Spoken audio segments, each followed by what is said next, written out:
Nanay, hindi lang po ito teleserye. Ito ay sining. Kailangan nyo itong panoorin. Elizabeth, parang may nabubuhay sa loob ng refrigerator. Ang amoy, parang lalamunin tayo. Sa sandaling iyon, si Elizabeth Warden, isang ina mula sa London, England, ay nakakaramdam ng matinding kalituhan at pagkabalisa dahil sa labis na pagkahumaling ng kanyang anak na si Sophie sa Pilipinas. Ang karaniwang manunulat na Ingles na ito ay hindi kailanman inakala na ang desisyon ng kanyang anak ay babaguhin ang kanyang pananaw sa buhay. Ngayon, pakinggan natin ang kwento ni Elizabeth. Ako si Elizabeth Warden mula sa England. Sa totoo lang, hindi ko kailanman naisip na mapupunta ako sa isang lugar tulad ng Pilipinas.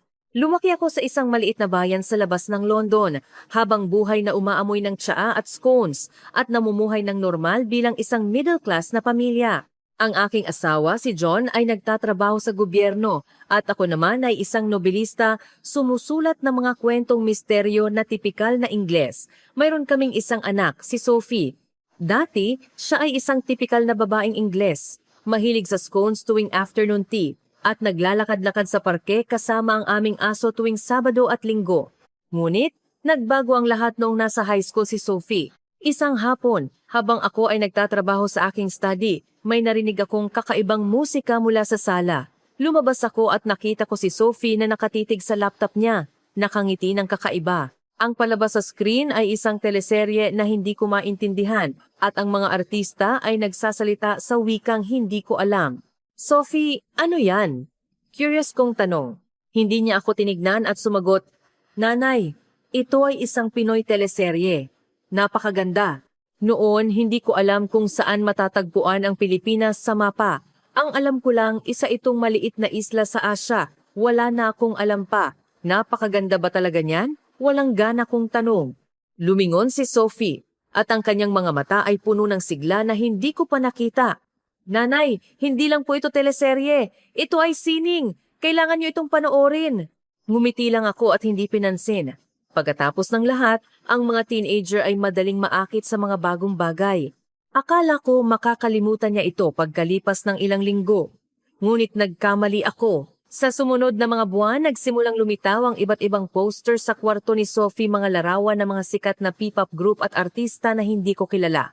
Nagsimula siyang makinig sa original Filipino music.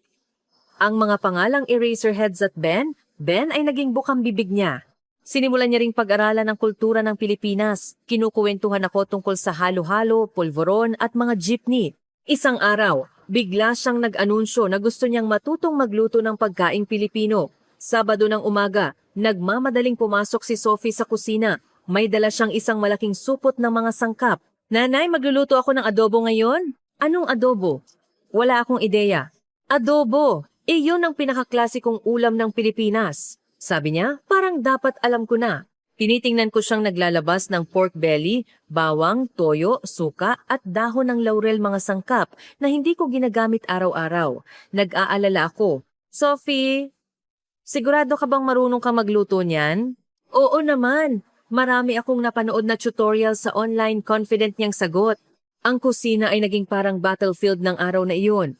Ang bawang ay nagkalat at ang amoy ng suka at toyo ay matapang. Ang buong bahay ay napuno ng kakaibang amoy na hindi ko pa nalalanghap. Lumabas si John mula sa study niya, nakakunot ang noo, at nagtanong, Elizabeth, anong amoy yan? Nasusunog ba ang bahay? Hindi. Si Sophie, nagluluto ng pagkaing Pilipino, walang gana kong sagot. Tiningnan ni John ang abalang anak namin sa kusina, umiling, at bumalik sa study niya, nagbulong-bulong. Ang batang ito ay lalong nagiging kakaiba. Pagkalipas ng 2 oras, naglabas si Sophie ng isang mangkok ng adobo. Sa totoo lang, maganda ang hitsura.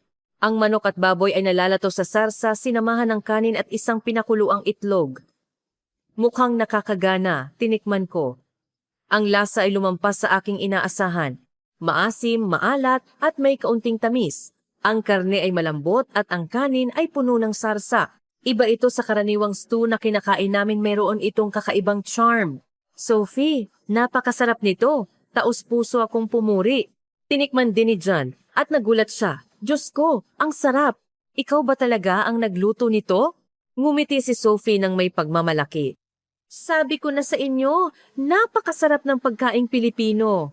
Mula noon, nagsimulang lumitaw ang mas maraming pagkaing Pilipino sa aming hapagkainan. Nagluto si Sophie ng sinigang, pansit at lechon kawali. Bawat isa ay nakakagulat, ngunit kasabay nito, ang refrigerator ay nagsimulang mapuno ng kakaibang mga pampalasa at mga inasna na pagkain. Ang ilang amoy ay mahirap talagang masanay. Isang umaga, binuksan ni John ang refrigerator para kumuha ng gatas, bigla siyang umatras ng 3 hakbang, namumutla ang mukha. Elizabeth, parang may nabubuhay sa loob ng refrigerator. Ang amoy, parang lalamunin tayo. Lumapit ako at nakita ko na ang binili pala ni Sophie ay isang garapon ng bagoong isda fermented fish paste. Ang amoy ay talagang nakakagulat. Naamoy mo kahit nakasarado ang lalagyan. Narinig ni Sophie ang reklamo ni John at tumawa ng malakas. Tatay, iyan ang bagoong, klasikong pampalasa ng Pilipinas. Mabaho pero sobrang sarap kapag kinain. Wala akong pakialam kung anong lasa niyan. Ang amoy pa lang sapat na para bangungutin ako, matigas na sabi ni John. Ngunit hindi sumuko si Sophie. Hindi lang siya nagluto ng pagkaing Pilipino, nagsimula rin siyang mag-aral ng Filipino-Tagalog ng seryoso. Naghanap siya ng online courses, nag-practice araw-araw sa pagbasa at pagsasalita ng Tagalog. Minsan, binabati niya ako sa Tagalog, sinasabing, "Kumusta, mahal kita," na nagpapatawa sa akin. Akala ko isa lang itong teenage craze na mawawala pagkalipas ng ilang buwan. Pero, nagkamali na naman ako. Isang gabi, tinawag niya kami ni John sa hapagkainan, seryoso ang mukha at sinabi, "Nanay, tatay, may kailangan akong pag-usapan." Kinabahan ako. Akala ko kung anong malaking balita. Gusto kong maging exchange student sa Pilipinas, dahan-dahan niyang sinabi. Sa sandaling iyon, halos nahulog ang tasa ng tsaa sa kamay ko. Ano? Anong sabi mo? Hindi ako makapaniwala sa narinig ko. Humugot ng malalim na hininga si Sophie. Seryoso kaming tinitigan. Nanay, tatay, gusto kong maging exchange student sa Pilipinas sa loob ng 10 buwan. May programa ang paaralan at matagal ko na itong pinaghandaan. Kaagad na tumutol si John. Hindi! Napakalayo ng Pilipinas. Paano ka mag-isa? Sumunod din ako. Sophie, alam mo ba kung gaano kalayo ang Pilipinas dito? Hindi ito parang pagbabakasyon lang sa France o Germany. Ngunit, malinaw na handa si Sophie. Naglabas siya ng isang folder ng mga dokumento na detalyadong nakalista ang programa ng exchange, impormasyon ng paaralan, arrangement sa dorm at maging ang safety index at sistema ng kalusugan ng Pilipinas. Nanay, tingnan nyo, napakaganda ng kaligtasan sa Pilipinas at mataas ang antas ng pangangalaga sa kalusugan. Mag-aayos ng dorm ang paaralan at mayroong counselor na mag-aalaga sa mga exchange student, isa-isa niyang ipinaliwanag. Tinitingnan ko ang mga dokumento at puno ako ng iba't ibang emosyon. Sa isang banda, ipinagmamalaki ko ang kaseryosohan at paghahanda ng aking anak. Sa kabilang banda, hindi ko maisip na malayo siya sa amin, nag-iisa sa ibang bansa. Pero Sophie, at 1 taong gulang ka pa lang, medyo nanginginig ang boses ko. Hinawakan ni Sophie ang kamay ko. Nanay, dahil 18 na ako, gusto kong makita ang mundo. Alam kong nag-aalala kayo, pero napakahalaga nito sa akin. Sa sumunod na mga linggo, ang aming bahay ay napuno ng mga argumento at diskusyon. Matindi ang pagtutol ni John. Ako naman, nag-aalangan. Ngunit, nagpakita si Sophie ng nakakagulat na determinasyon. Araw-araw, nagbabahagi siya ng impormasyon tungkol sa Pilipinas. Ipinapaliwanag kung bakit gustong-gusto niyang pumunta.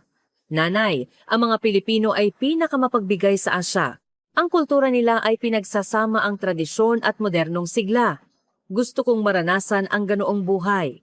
Ang kanyang mga mata ay puno ng pananabik, isang pananabik na nagpapaalala sa akin noong bata pa ako. Gusto ko ring pumunta sa London at sa huli, ang suporta ng aking mga magulang ang nagpatupad sa aking pangarap. Isang gabi habang nakahiga kami ni John sa kama, pinag-uusapan namin ito. Elizabeth, papayagan mo ba talaga siyang pumunta? Tanong ni John. Matagal akong nanahimik bago sumagot. John, naaalala mo ba ang mga pangarap natin nung bata pa tayo? Kung pinigilan tayo ng mga magulang natin noon, ano kaya tayo ngayon? Bumuntong hininga si John. Alam ko ang ibig mong sabihin pero anak natin yan. Paano ako mapapakali? Hindi rin ako mapakali pero kung hindi natin siya papayagan, baka magtanim siya ng sama ng loob habang buhay. Sagot ko. Sa huli, pumayag kami. Nang malaman ni Sophie ang balita, tumalon siya sa tuwa at mahigpit kaming niyakap. Salamat po. Ipinapangako ko na aalagaan ko ang sarili ko at tatawag ako sa inyo araw-araw. Habang tinitingnan ko ang tuwang-tuwa na anak ko, magkahalo ang nararamdaman ko. Alam kong bahagi ito ng kanyang paglago, pero bilang isang ina, mahirap siyang pakawalan. Sa sumunod na mga buwan, naging abala si Sophie sa paghahanda sa pag-alis pag-aayos ng visa, pag-book ng tiket, at pag-impake. Puno siya ng pananabik at pag-asa. Ako naman nag-aalala at balisa. Dumating ang araw ng pag-alis. Nagmaneho kaming tatlo patungong Heathrow Airport. Habang nasa daan, mahigpit kong hawak ang kamay ni Sophie, gusto kong tumigil ang oras sa sandaling iyon.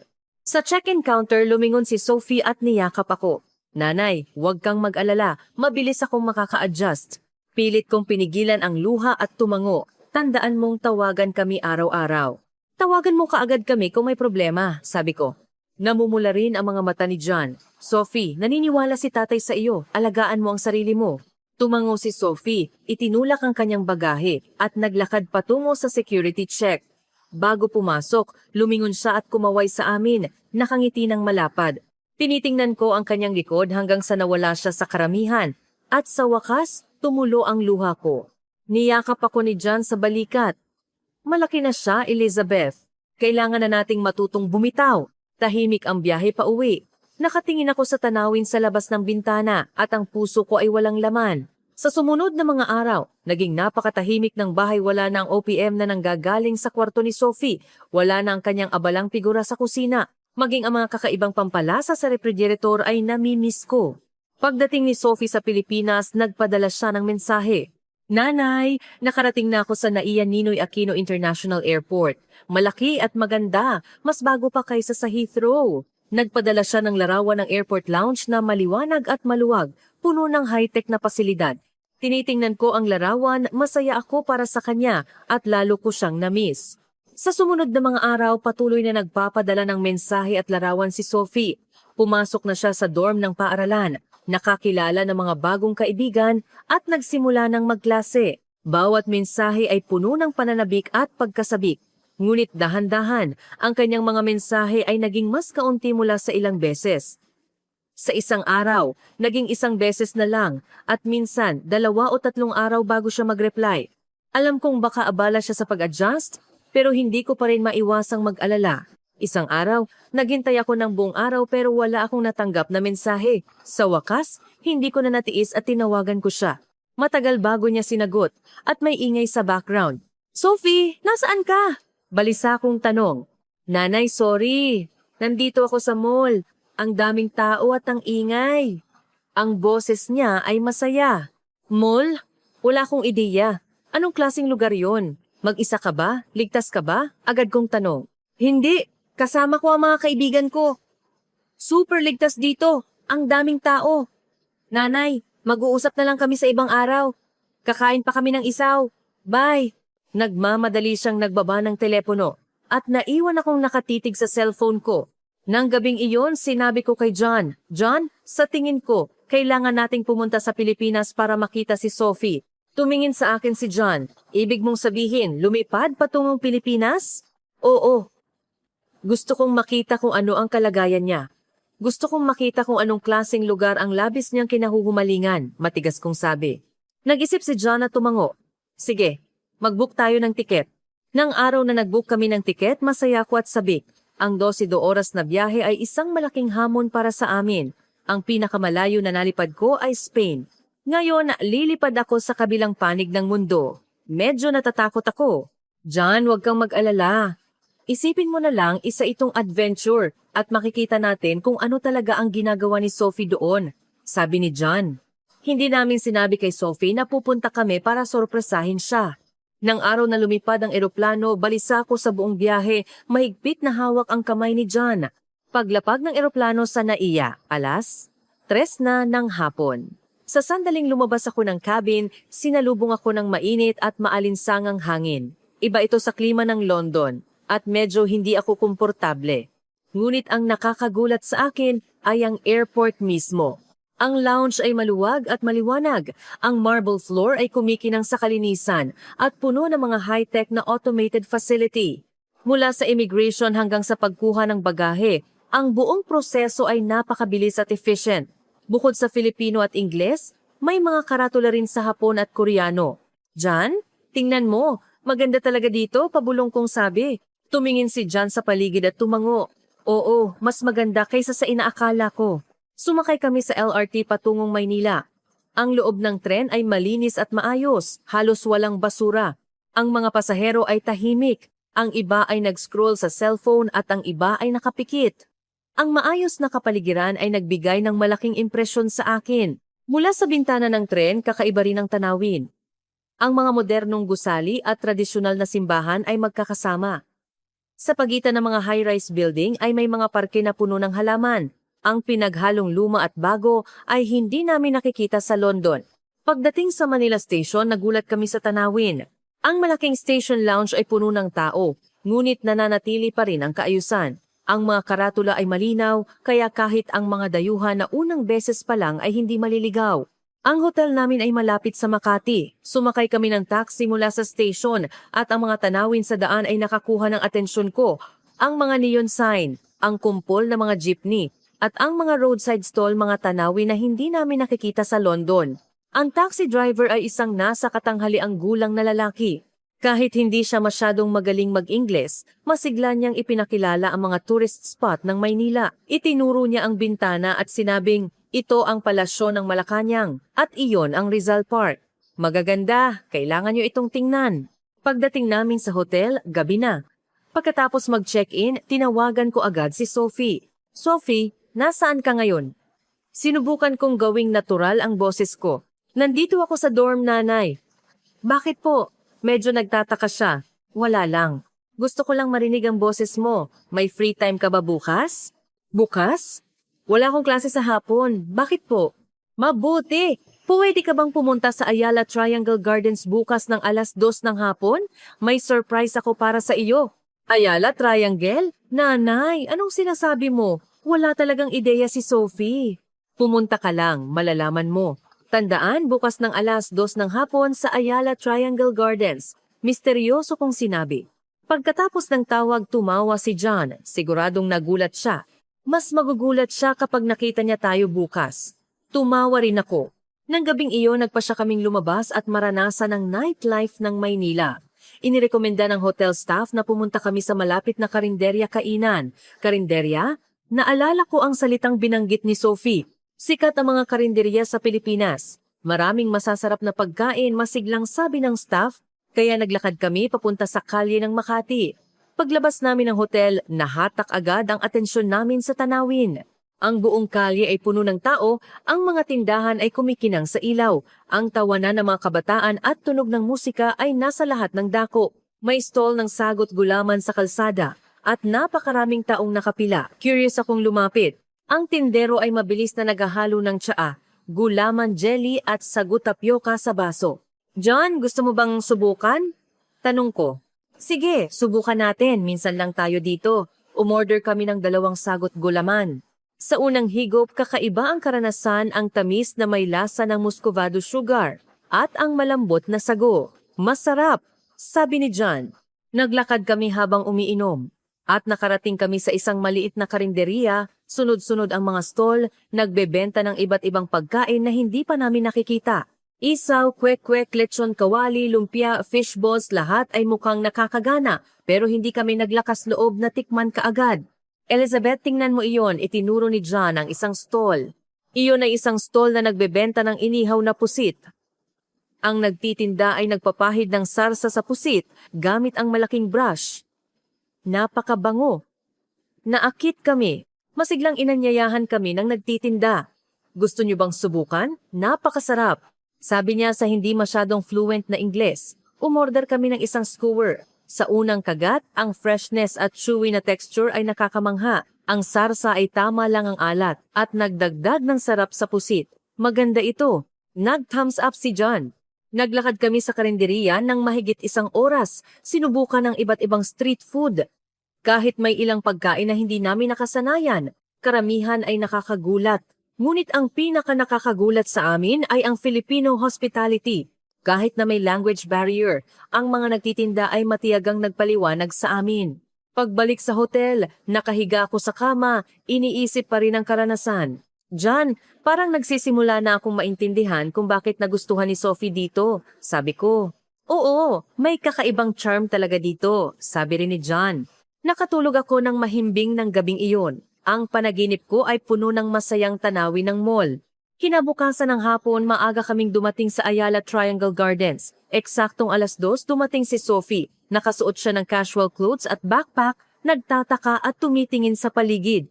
Nang makita niya kami ni John, natigilan siya, nanlaki ang kanyang mga mata at hindi makapagsalita. Surprise! Binuksan ko ang aking mga braso at lumapit sa kanya. Nanay, tatay, paano kayo napunta rito? Hindi makapaniwala si Sophie. Namiss ka namin, kaya lumipad kami para makita ka. Mahigpit ko siyang niyakap. Namula ang mga mata ni Sophie. Talaga kayong pumunta. Akala ko, nananaginip ako. Lumapit din si John at niyakap kaming mag-ina. Baliw na bata. Paano kami hindi pupunta para makita ka? Sa sandaling iyon, nakatayo sa kalye ng Maynila, napapaligiran ng mga tao, naramdaman ko na sulit ang biyaheng ito. Dinala kami ni Sophie sa mga eskinita ng Makati. Iba ito sa mga pangunahing kalye na nakita namin kagabi. Ang mga makitid na eskinita ay may iba't ibang kakaibang tindahan, mga butik, record store, coffee shop, bawat isa ay may sariling style. Nanay, tatay, kailan kayo nagdesisyon na pumunta? Hindi pa rin makapaniwala si Sophie. Noong nakaraang linggo lang kami nagdesisyon. Gusto naming makita kung ano ang kalagayan mo dito, sabi ko. Muling namula ang mga mata ni Sophie. Hindi ko talaga inasahan na pupunta kayo. Nasaan pala kayo nagstay? Kumain na ba kayo? Nagstay kami sa kalapit na hotel. Kumain kami ng biscuit sa kwarto, sabi ni John. Hindi pwede yan. Kapag nasa Maynila, kailangan kumain ng tunay na pagkaing Pilipino. Kaagad kaming hinila ni Sophie. Dadalhin ko kayo sa isang kainan na may lechon kawali crispy pork belly. Dinala niya kami sa isang simpleng kainan. Maliit lang ang lugar, may 11 mesa, pero halos punong-puno. Ang mga menu sa dingding ay luma, at ang hangin ay puno ng masarap na amoy. Ate, 3 lechon kawali po, fluent na nag-order si Sophie sa Tagalog. Nagulat akong tumingin sa kanya. Sophie, napakabilis ng pag-unlad ng Tagalog mo. Ngumiti siya. Dito, mahirap mabuhay kung hindi ka nagsasalita ng Tagalog. At handa namang turuan ako ng mga Pilipino, kaya mabilis akong natuto. Maya-maya, inihain ang 3 mainit na plato ng lechon kawali malalaking piraso ng malutong na baboy, may kanin at sausawan. Ang amoy pa lang ay nakakagana na. Tinikman ko ang lechon kawali. Sa sandaling iyon, natalo ako sa sarap ng malutong na balat at malambot na karne. Ang lasa ay maalat-alat na may kaunting tamis. Iba ito sa lahat ng pagkaing nakain ko sa London. Diyos ko, napakasarap nito. Kumakain si John ng malaki, masayang-masaya ang mukha. Ngumiti si Sophie. Alam ko na magugustuhan niyo ang lugar na ito. Ang lechon kawali ay pambansang pagkain ng Pilipinas. Bawat kainan ay may sariling recipe. Kaming 3 ay masayang kumakain. Pansamantalang kinalimutan ang lahat ng usapan. Sa sandaling iyon, 3 ordinaryong tao lang kami na nag-enjoy sa masarap na pagkain. Pagkatapos kumain, dinala kami ni Sophie sa isang refreshment stand para uminom. Ito ay kakaibang kultura ng Pilipinas, ang sagot gulaman. Maaari kayong pumili ng uri ng gulaman, dami ng sago at dami ng yelo. Customized. Masigla niyang ipinaliwanag. Umorder ako ng isang baso ng sagot gulaman. Sa unang higop, ang clean at refreshing na lasa ay nakakamangha. Iba ito sa tsaa sa England. Sophie, maayos ka ba rito? Sa wakas, tinanong ko ang pinakamahalagang tanong. Tumango si Sophie, kumikinang ang kanyang mga mata. Napakaganda, nanay. Mas maganda pa kaysa sa inaakala ko. Ang mga tao rito ay napakabait at inaalagaan ako ng mga kaklase ko. At ang Maynila ay isang napakagandang syudad. Moderno pero mayaman sa tradisyon. Kumusta naman ang pag-aaral? Mahirap ba? Pag-aalalang tanong ni John. Medyo sa simula ay mahirap dahil sa Tagalog ang lecture pero dahan-dahan nasanay na ako at handa namang tulungan ako ng mga professor rito, sabi niya.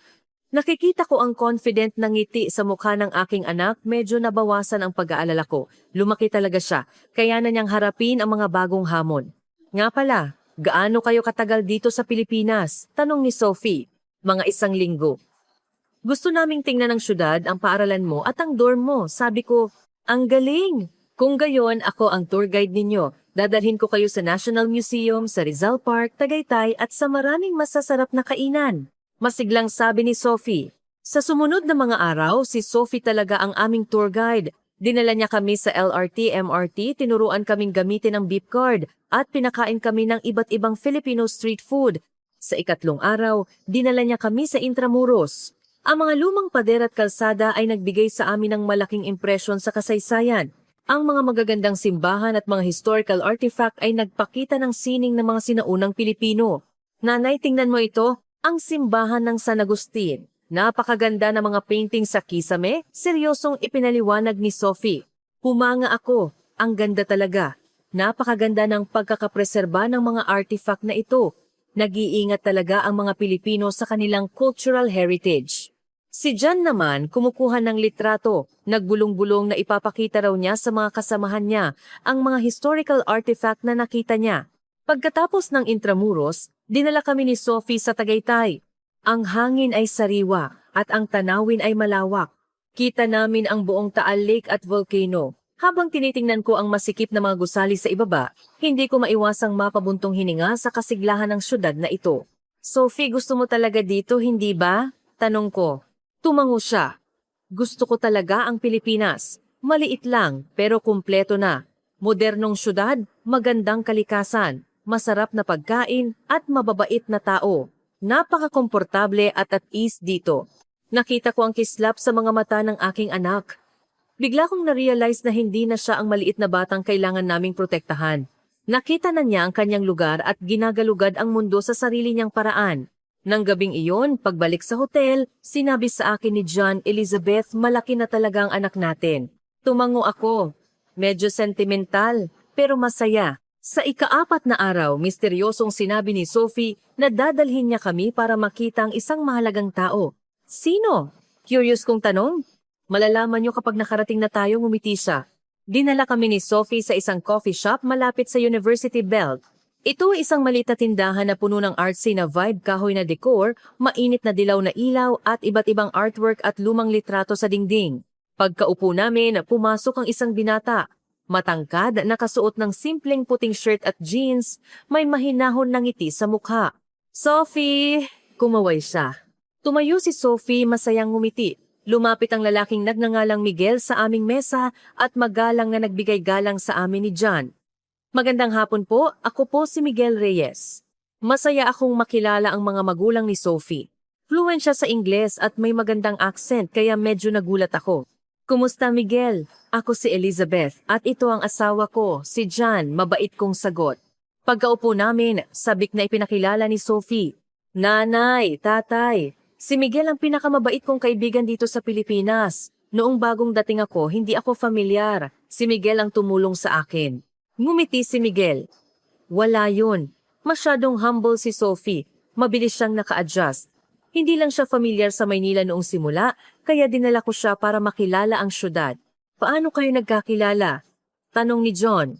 Nagkakilala kami sa International Student Exchange event ng paaralan, sabi ni Miguel. Interesado ako sa kultura ng UK, kaya kinausap ko si Sophie. Pagkatapos, na-realize naming marami kaming common interest, kaya naging magkaibigan kami. Nakikita ko ang natural na interaction nilang dalawa, may mga hinala ako sa aking isip, pero hindi ko sinabi. Miguel, salamat sa pag-aalaga kay Sophie, taos-puso kong sinabi. Walang anuman ginang warden, napakabuting kaibigan ni Sophie, nakatulong din sa akin ang pagtulong sa kanya. Marami kaming pinag-usapan, mula sa sistema ng edukasyon sa Pilipinas, hanggang sa cultural difference ng dalawang bansa. Si Miguel ay isang intelektual na binata, malinaw siyang magsalita, at may kaalaman siya sa kultura ng UK. Sinabi niya sa amin na international relations ang kurso niya at gusto niyang magtrabaho sa cultural exchange sa hinaharap. Kaya gusto mo ring pumunta sa UK? Tanong ni John. Opo. Palagi kong gusto na mag-aral sa UK para maranasan ang ibang style ng edukasyon, sabi ni Miguel. Marami nang ikinuwento sa akin si Sophie tungkol sa UK, kaya lalo akong naengganyo. Habang nag-uusap, na-realize ko na may kakaibang lambing sa mga mata ng binata kapag tinitingnan niya si Sophie. At si Sophie naman, mas relax at masaya kapag kasama siya. Dinala ng may-ari ng coffee shop ang ilang afternoon tea snacks, polvoron, powdered milk candy, pastillas de leche milk candy, at isang sweet soup na may taro balls. Ito ang mga tradisyonal na Filipino delicacy, paliwanag ni Miguel. Ang polvoron ay isa sa pinakasikat na pasalubong ng Pilipinas. Ang loob ay gawa sa gatas at rice flour, hindi masyadong matamis. Tinikman ko ang polvoron. Ang crispy na texture at ang rich na filling ay talagang masarap. Masarap ito. Bibili ako para sa mga kaibigan ko pag-uwi, sabi ko. Ang galing! Pwede ko kayong dalhin sa pinakasikat na tindahan ng pastillas, masiglang sabi ni Miguel. Nagtagal kami ng 3 oras sa coffee shop ng hapong iyon. Hindi lang ipinakilala ni Miguel ang kultura ng Pilipinas, nagbahagi rin siya ng maraming adventures niya at ni Sophie sa Maynila. Minsan kumain si Sophie ng balot fertilized duck egg at pagsakmal niya, nagsisi siya kaagad. Nagberde ang mukha niya, tumatawang sinabi ni Miguel. Ngumiti si Sophie, hindi kaya. Gustong-gusto ko na ang balot ngayon, okay? Nakikita ang playful na pag-aasara nilang dalawa, nagkatinginan kami ni John at ngumiti. Pag-alis namin ng coffee shop, iginiit ni Miguel na samahan kami para bumili ng pastillas. Dinala niya kami sa isang lumang tindahan na kilala lang ng mga lokal. Sabi, ang pastillas ng tindahan na ito ang pinakamasarap sa Maynila. Ang may-ari ng tindahan ay isang matandang lalaki na nasa 70s, habang buhay na gumagawa ng pastillas. Kinausap siya ni Miguel sa Tagalog. Nang marinig ng matanda na taga-UK kami, binigyan pa niya kami ng dagdag na free taste. Ang tindahan na ito ay minana ng mga henerasyon, isinalin sa amin ni Miguel. Sabi ng matanda, iginigiit nilang gamitin ang pinakamagandang sangkap at walang artificial additives. Bumili kami ng ilang kahon ng pulburon at pastillas. Nagrekomenda pa si Miguel ng iba pang delicacies, sinabing Filipino specialties ang mga ito at magugustuhan sa UK. Pabalik sa hotel, pabulong na sinabi sa akin ni John, mukhang mabuting binata yang si Miguel. Oo. Magalang at inaalagaan si Sophie, sabi ko. Sa tingin mo, sila ay? Hindi natapos ni John ang kanyang tanong. Hindi ko alam, pero kahit na, hindi masama. Hindi ba babasa, alam nating may nag-aalaga kay Sophie dito, sabi ko. Bago umuwi si Sophie sa dorm ng gabing iyon, niyakap ko siya at sinabing, Sophie, masaya si nanay na napakaganda ng kalagayan mo rito at nakahanap ka ng napakabuting kaibigan. Namula muli ang mga mata ni Sophie. Nanay, salamat sa inyo ni tatay sa pagpunta. Na-miss ko talaga kayo. Na-miss ka rin namin. Pero kapag nakikita naming masaya ka ngayon, kampante na kami, sabi ko. Nang gabing iyon, nakahiga ako sa kama. Ang nasa isip ko ay ang mga nakita ko sa mga nakaraang araw, ang mga tanawin ng Maynila, ang masasarap na pagkain, at ang interaction ni na Miguel at Sophie. Bigla kong na-realize na ang desisyon ni Sophie na pumunta sa Pilipinas ay isa sa pinakatamang desisyon sa kanyang buhay. Sa ika-5 araw ng umaga, misteryosong sinabi ni Sophie na dadalhin niya kami sa Tagaytay. Ang Tagaytay ay isang hill town. Dati, ito ay isang lugar na may gold mine at ngayon, isa itong sikat na tourist spot. Maraming sikat na Japanese anime directors ang pumunta rito para kumuha ng inspirasyon, masigla niyang ipinaliwanag. Sumakay kami ng bus paakyat. Ang tanawin sa labas ng bintana ay nagbago mula sa mga gusali ng kapatagan patungo sa berdeng mga bundok. Ang baybayin ay paminsan-minsan lang nakikita, kumikinang sa sinag ng araw. Pagdating sa Tagaytay, agad akong nahatak ng tanawin. Ang mga curvy na kalsada, ang mga lumang gusali, at ang buong lugar ay puno ng nostalgic vibe. Nanay, hindi ba napaka-espesyal dito? Tanong ni Sophie. Oo, napakaganda, taus-puso kong sinabi.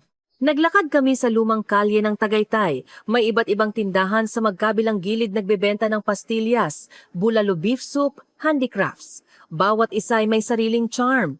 Dinala kami ni Sophie sa isang sikat na bulaluhan restaurant ng Bulalo. Ito ay isang 2-story building na gawa sa kahoy at mula sa bintana, kita ang buong lawa at ang bulkan sa malayo. Umorder kami ng bulalo at coffee. Ang server ng restaurant ay nagdala ng isang malaking palayok ng bulalo, ang soup ay mainit, ang amoy ay nakakagana, at ang karne ay malambot.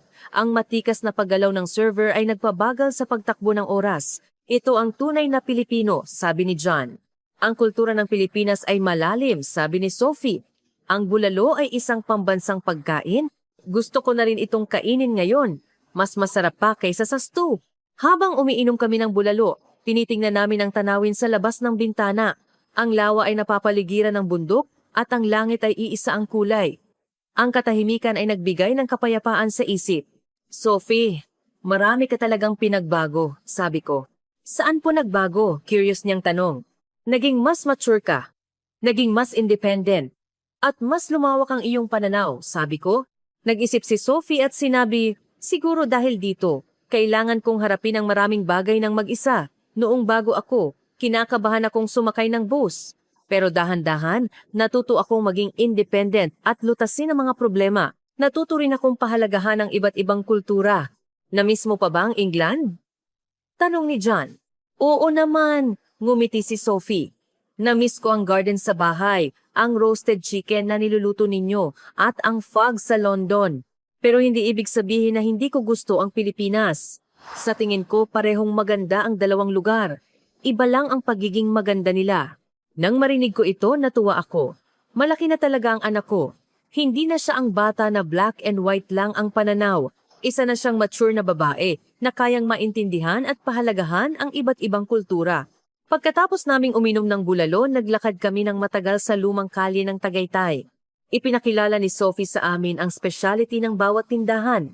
Sa isang tindahan ng handicrafts, nakita ko ang isang magandang wood carving, hugis ito ng mag-ina. Ang ina ay hawak ang kamay ng anak at pareho silang masayang nakangiti. Magkano ito? Tanong ko sa tindero. Ang tindero ay isang mabait na matanda. Ngumiti siya at sinabing 1,000 piso. Isinalin sa akin ni Sophie. Mga 25 pounds iyon. Hindi ako nag-alinlangan at binili ko. Nanay, bibilin mo yan? Tanong ni Sophie. Oo. Gusto ko itong dalhin sa England at ilagay sa study ko. Sa ganitong paraan, makikita ko siya araw-araw at maaalala kita. Sabi ko. Muling namula ang mga mata ni Sophie. Nanay, huwag kang umiyak, baliw na bata. Niyakap ko siya. Gusto lang ni nanay na malaman mo, nasaan ka man sa mundo, susuportahan ka ni nanay. Kinagabihan, umalis kami sa Tagaytay. Habang pababa kami, ang sunset ay nagbigay ng kulay ginto sa buong Hilltown. Lumingon ako at naisip, napakagandang lugar. Hindi nakakapagtaka na labis siyang nahumaling dito. Pagbalik sa Maynila, sinabi ni Sophie na sa susunod na araw, dadalhin niya kami para makita ang kanyang paaralan. Kailangan niyo talagang makita ang classroom ko at ang library. Ang ganda! Masigla niyang sabi. Kinaumagahan ng ika-6 na araw, sinundan namin si Sophie sa universidad na pinapasukan niya. Malaki ang campus, puno ng halaman, at ang mga gusali ay maayos na nakalagay. Ang mga estudyante ay nagbibisikleta sa campus at ang masiglang kapaligiran ay nagparamdam ng sigla ng kabataan. Ito ang department namin. Itinuro ni Sophie ang isang modernong gusali. Pumasok kami.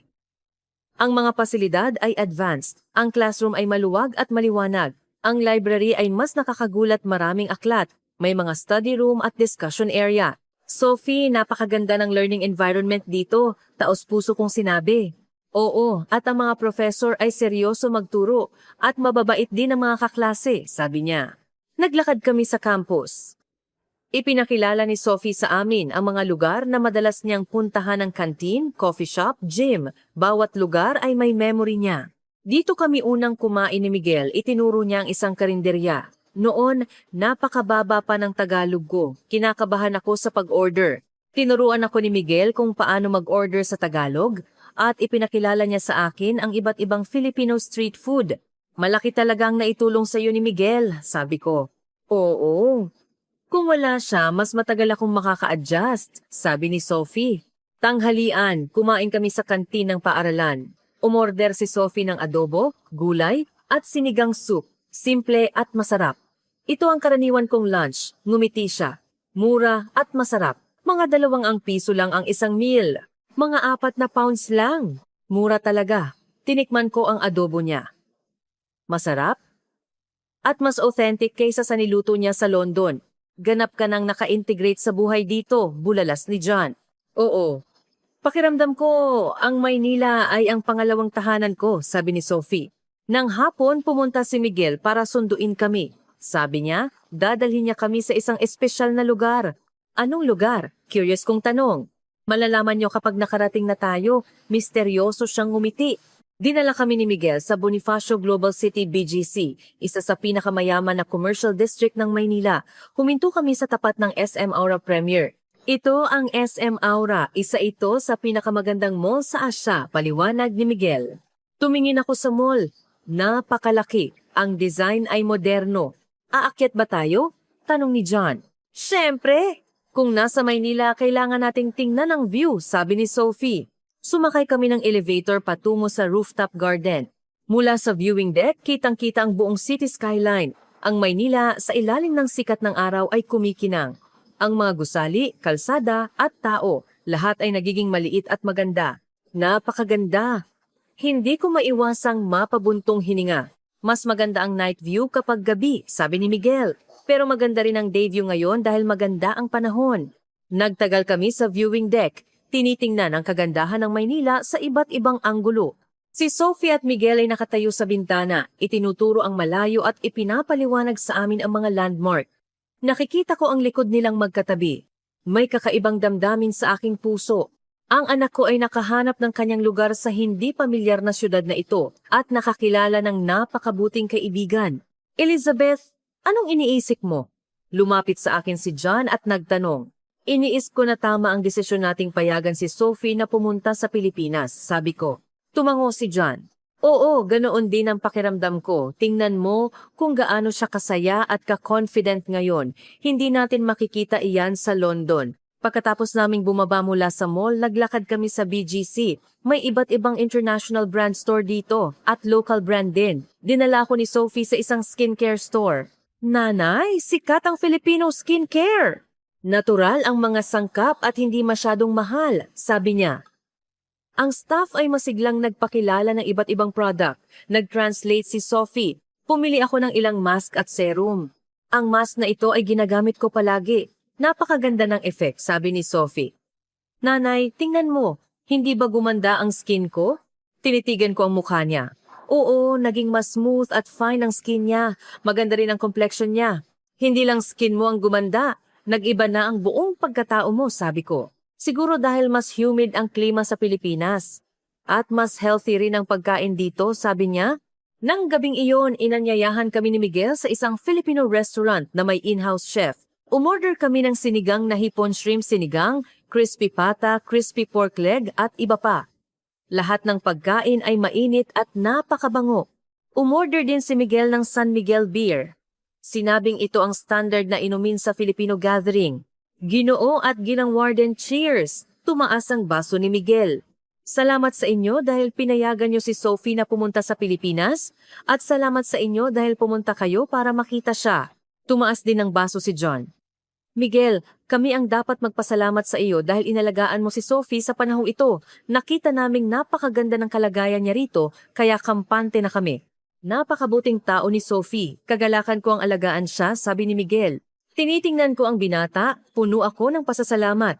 Kung hindi dahil sa kanya, baka hindi naging madali ang buhay ni Sophie sa Pilipinas.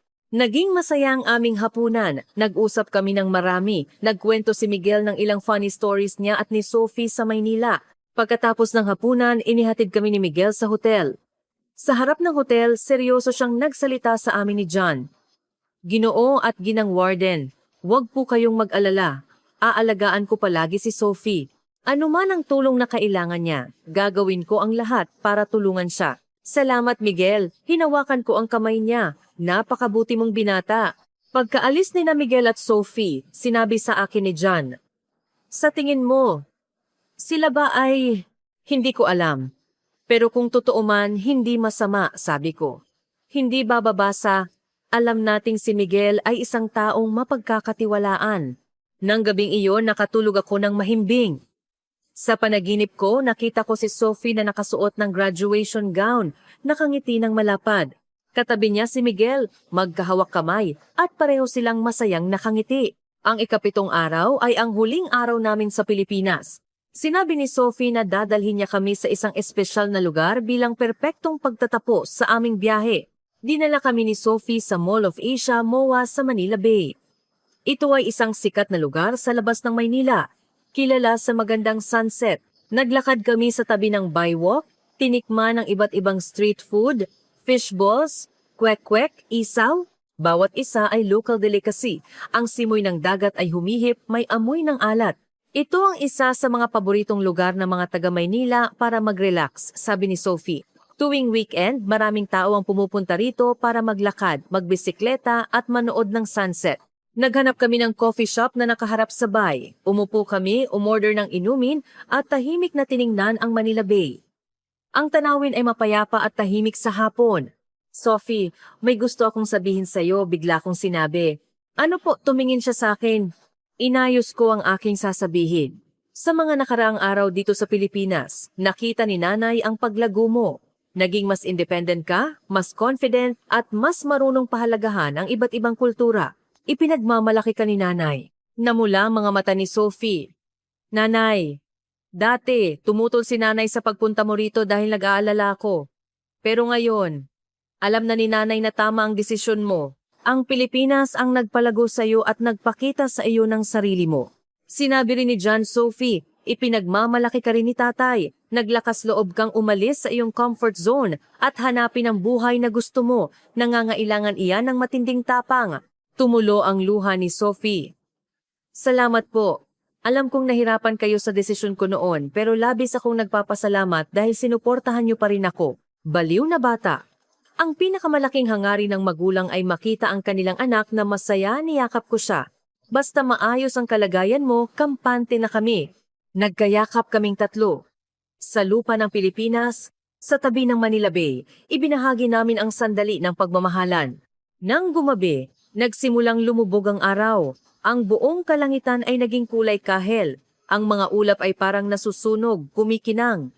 Ang Manila Bay ay nagliwanag, sinasalamin ng kulay ng langit. Ito ang pinakasikat na sunset sa Maynila, sabi ni Sophie. Tuwing nakikita ko ang ganitong tanawin, naaalala ko kayo. Namiss ko ang init ng bahay, ang fog sa London, at ang oras na nag-afternoon tea tayo. Nagsisisi ka ba sa pagpunta mo sa Pilipinas? Tanong ko. Hindi, matigas niyang sabi. Ang pagpunta sa Pilipinas ang isa sa pinakatamang desisyon na ginawa ko. Pero hindi ibig sabihin na hindi ko na-miss ang bahay. Natuto akong mahalin ang dalawang lugar ng sabay at makahanap ng balanse sa pagitan ng dalawang kultura. Nang marinig ko ito, alam ko na malaki na talaga ang anak ko. Hindi na siya ang bata na black and white lang ang pananaw, kundi isang mature na babae na kayang tanggapin at pahalagahan ang magkakaibang kultura. Pagkatapos tuluyang lumubog ang araw, umuwi kami sa Maynila. Nakatayo sa deck, tinitingnan ang dahan-dahang paglayo ng mga ilaw ng bay. May kakaibang damdamin sa aking puso. Ang biyaheng ito sa Pilipinas ay malapit nang matapos. Ngunit ang impact nito sa akin ay nagsisimula pa lang. Nakita ko ang ibang mundo, naranasan ang ibang kultura. Mas mahalaga, nakilala ko ulit ang sarili kong anak. Kinabukasan ng umaga, aalis na kami pabalik sa London. Iginiit ni Sophie na ihatid kami sa airport. Sa harap ng check-in counter, namula ang mga mata naming tatlo. Nanay, tatay, salamat po sa pagpunta ninyo, sabi ni Sophie, umiiyak. Sophie, alagaan mo ang sarili mo. Kung may problema, tawagan mo kami. Mahigpit ko siyang niyakap. Niyakap din ni John si Sophie. Tandaan mong mag-video call ka sa amin para alam naming maayos ang kalagayan mo. Gagawin ko po. Ipinapangako ko. Tumango si Sophie. At pinunasan ko ang luha ko. Kung mabait sa iyo si Miguel, pahalagahan mo. Nakikita ni nanay na siya ay isang taong mapagkakatiwalaan. Namula ang mukha ni Sophie. Nanay, magkaibigan lang po kami. Kaibigan man o anuman, ang mahalaga ay masaya ka, ngumiti ako. Pagkatapos ng huling yakap, naglakad kami patungo sa security check. Bago pumasok, lumingon ako at tiningnan si Sophie. Nakatayo siya sa lugar, malakas na kumakaway sa amin, umiiyak pero nakangiti. Lumipad ang eroplano. Tiningnan ko ang Pilipinas sa labas ng bintana, dahan-dahang lumiliit. Ang puso ko ay puno ng panghihinayang, pero mas marami ang kasiyahan. Hinawakan ni John ang kamay ko. Elizabeth, malaki na talaga ang anak natin. Oo, tumango ako at nakita na niya ang sarili niyang landas. Sa eroplano, iniisip ko ang mga karanasan ko sa mga nakaraang araw, ang kasiglahan ng Maynila, ang Tagaytay, ang sunset sa Manila Bay at ang masasarap na pagkain. Ngunit ang pinaka nakakagulat sa akin ay ang makita ang confident na ngiti sa mukha ng aking anak at ang kislap sa kanyang mga mata. Ang Pilipinas, ang lugar na ito, ay isang maliit na tuldok lang sa mapa para sa akin dati. Isang malayong bansa na gusto lang puntahan ng anak ko. Ngunit pagkatapos ng isang linggo, may bago akong pananaw. Ito ay isang syudad na puno ng sigla, mababait na tao, masasarap na pagkain, at mayamang kultura. Pinakamahalaga, nagbigay ito sa aking anak ng espasyo para lumago at maging mas maganda ang sarili niya. Pagbalik sa London, inilagay ko ang wood carving na binili ko sa Pilipinas sa pinakakapansin-pansing lugar sa study ko. Tuwing nakikita ko ito, naaalala ko si Sophie, ang magandang isang linggo, ang sunset sa Manila Bay at ang mga kalye ng Maynila. Si John din, nagsimulang maging interesado sa kultura ng Pilipinas. Bumili siya ng ilang aklat tungkol sa kasaysayan ng Pilipinas at sinubukan niyang gumawa ng sagot gulaman mag-isa. Minsan, nagluluto kami ng pagkaing Pilipino. Kahit hindi kasing sarap ng kay Sophie, puno ito ng saya. Ang pinaka-nakakagulat sa akin ay nagsimula akong gumamit ng Filipino skincare na inirekomenda ni Sophie. Ang mga mask at serum ay talagang maganda ang effect. Naging mas fine ang skin ko. Madalas din kaming mag-video call ni Sophie. Ibinabahagi niya ang kanyang buhay sa campus, ang mga daily routine niya at ni Miguel, at ang pinakabagong balita sa Maynila. Tuwing nakikita ko ang kanyang malapad na ngiti, alam ko na tama ang desisyon namin. Isang araw, sinabi ni Sophie sa amin sa video call, "Nanay, tatay, gusto kong mag-extend ng exchange program ko ng 6 na buwan pa." Tiningnan ako ni John. Tumango ako. "Sige, kung iyan ang gusto mo, susuportahan ka namin," sabi ko. Tumalon si Sophie sa tuwa. Pagkatapos ng video call, sinabi ni John, "Mukhang kailangan nating bumalik sa Pilipinas." Tumawa ako. Oo. At sa pagkakataong ito, kakainin ko ang lahat ng street food sa mga karinderya. Sa labas ng bintana, maulap sa London. Pero malinaw ang isip ko. Alam ko na nasaan man ang aking anak sa mundo, ang pagmamahal namin ay palaging sasamahan siya. Ang biyahe sa Pilipinas ay nagturo sa akin na ang pagmamahal ng magulang ay hindi ang pagtali sa kanilang anak sa kanilang tabi, kundi ang pagbigay sa kanila ng pakpak para makalipad ng malaya. At kapag lumipad sila, ang tahanan ay palaging ang pinakamainit na kanlungan nila. Kinuha ko ang panulat at nagsimulang sumulat ng isang bagong kwento. Sa pagkakataong ito, ang main character ay hindi na isang English detective, kundi isang batang babae na matapang na hinahanap ang kanyang pangarap, at ang mga magulang na sumusuporta sa kanya, at ang magandang isla na nagpalago sa kanya. Ang pamamagat ng kwento ay, ang panahon ni Sophie sa Pilipinas,